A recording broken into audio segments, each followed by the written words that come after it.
Malam zan baka wani sirri na ƙarfin azzakari.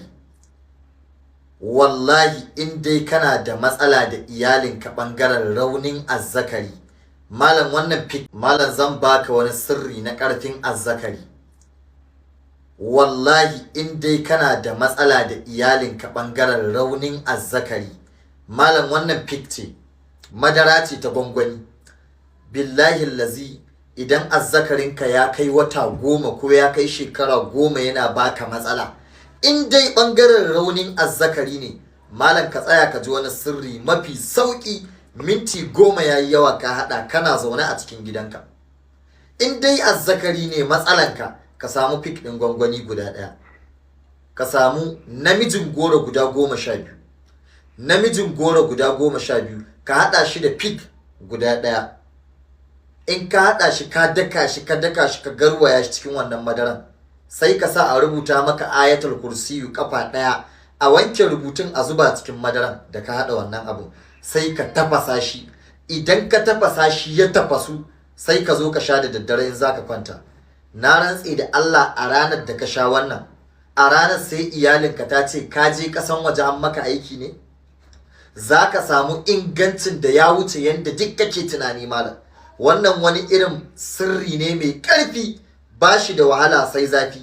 Ku aikata saboda zatin Allah, zai amfane ku, sannan ku yi wa 'yan uwa musulmi sharing domin su gani su amfana. Wassalamu alaikum. Malam zan baka wani sirri na ƙarfin azzakari. Wallahi in dai kana da matsala da iyalinka ɓangaren raunin azzakari, malam wannan ce, madara ce ta gwangwani.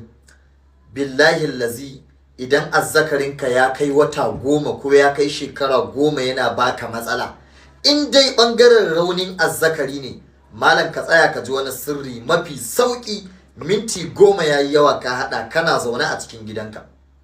In dai azzakari ne matsalanka, ka samu fik ɗin gwangwani guda ɗaya, ka samu namijin goro guda 12, namijin goro guda 12 ka haɗa shi da fik guda ɗaya.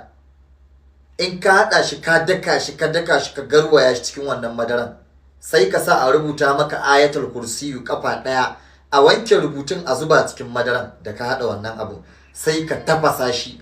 Idan ka tafasa shi ya tafasu, sai ka zo ka sha da daddare in zaka kwanta. Na rantse da Allah, a ranar da ka sha wannan, a ranar sai iyalinka ta ce ka je ƙasan waje an maka aiki ne. Za ka samu ingancin da ya wuce yanda duk kake tunani malam. Wannan wani irin sirri ne mai ƙarfi, ba shi da wahala sai zafi. Ku aikata saboda zatin Allah, zai amfane ku, sannan ku yi wa 'yan uwa musulmi sharing domin su gani su amfana. Wassalamu alaikum.